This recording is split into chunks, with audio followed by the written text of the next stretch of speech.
Team Sérénité présente 5 minutes de pause. Installe-toi confortablement sur une chaise ou un coussin de méditation, un fauteuil ou à même le sol. Bienvenue dans ce nouvel épisode de 5 minutes de pause où il va être évoqué une thématique hyper subtile qui n'a pas encore été évoquée de manière précise sur la chaîne, celle du passage de l'âme à l'issue de la fin de l'activité du corps physique. Lorsque la corde d'argent se rompt, que se passe-t-il précisément ? D'où vient l'émotion résidente en chacun de nous lorsque la question du décès d'un proche est évoquée ? Décès d'un proche ou décès tout court ? Il est important de poser les conditions d'écoute et d'appréciation de l'épisode à venir afin de ne pas laisser basculer le surmoi des sentiments et de l'ego s'exprimer au-delà d'un certain seuil. Car bon nombre de tentatives d'explication, de retours d'expérience de mort imminente et de discours se voulant extra-lucides ont pu être proposés à tout un chacun afin de théoriser une chose qui, fondamentalement, ne se préoccupe aucunement de nos limitations humaines dans la matière. Elle trouve son fondement dans l'imperceptible, à partir du moment où cette notion existe bel et bien dans le champ d'idées de celui qui y est exposé. Tentons un élément de réponse à la question « Où sont passées les âmes ?» juste après cette annonce promotionnelle.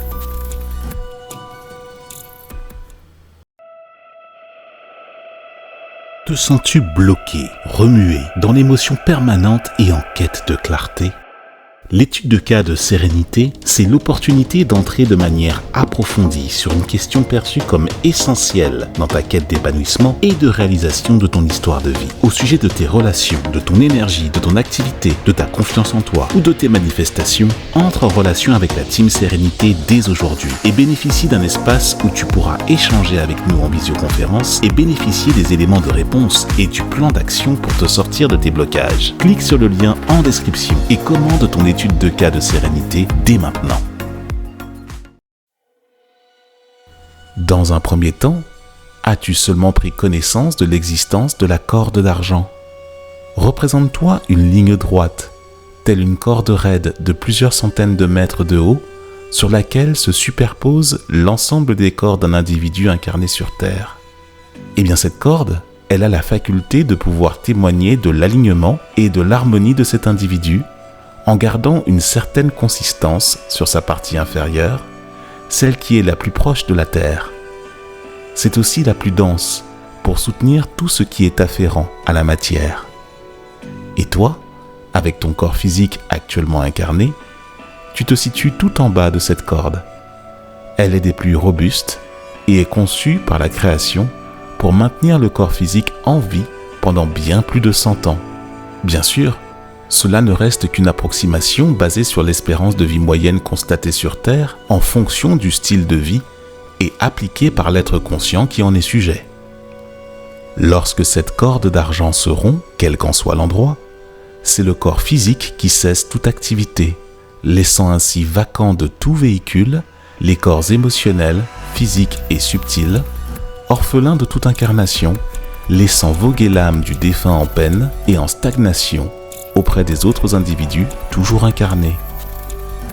Ceux qui étaient le plus proches du disparu vont alors se retrouver plus ou moins bouleversés émotionnellement et devront, en tant que survivants, ritualiser d'une manière ou d'une autre le passage de l'âme du défunt vers les plans les plus subtils. D'où la question titre de l'épisode du jour, « Où sont passées les âmes ?» Et surtout, comment s'y connecter pour que celles-ci, une fois désincarnées, retrouve la lumière auprès de la source créatrice et qu'advient-il de son souvenir alimenté par les survivants une fois le passage effectué ? La corde d'argent rompue laisse des marqueurs prenant la forme de souvenirs auprès des proches du défunt. Ces souvenirs constituent une forme d'égrégore ou d'essence subtile permettant de mobiliser un faisceau d'énergie qui n'aura d'égal que l'importance de l'héritage que le disparu aura laissé sur Terre auprès de ses semblables.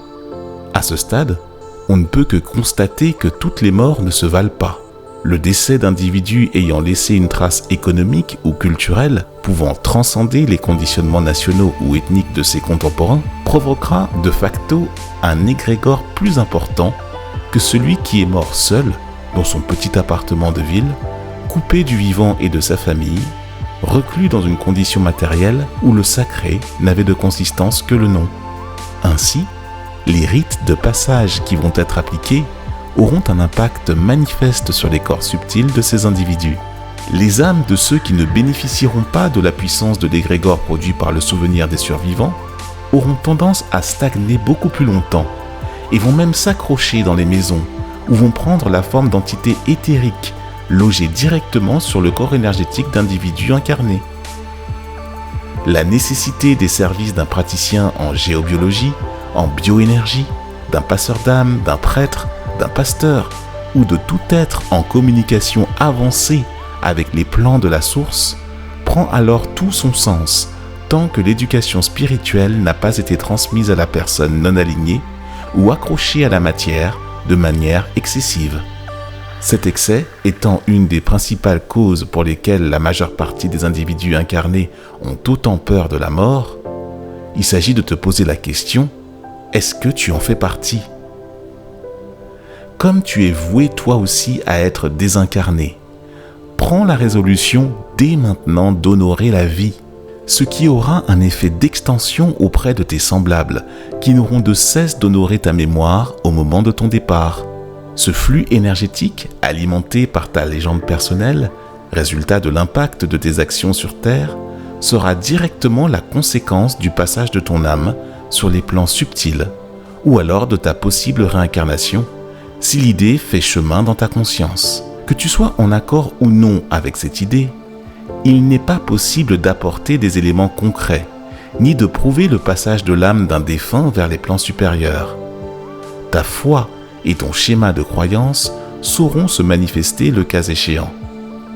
Désormais, à chaque fois que tu prendras connaissance d'une veillée mortuaire, quel que soit l'endroit où tu te situes, dès que tu entendras parler d'un certain nombre de jours de deuil à respecter à l'occasion du décès d'un individu, et que tous ces enseignements auront fait leur chemin dans ton cœur, tu repenseras à la corde d'argent qui constitue dans l'idée la garantie de ton maintien en activité.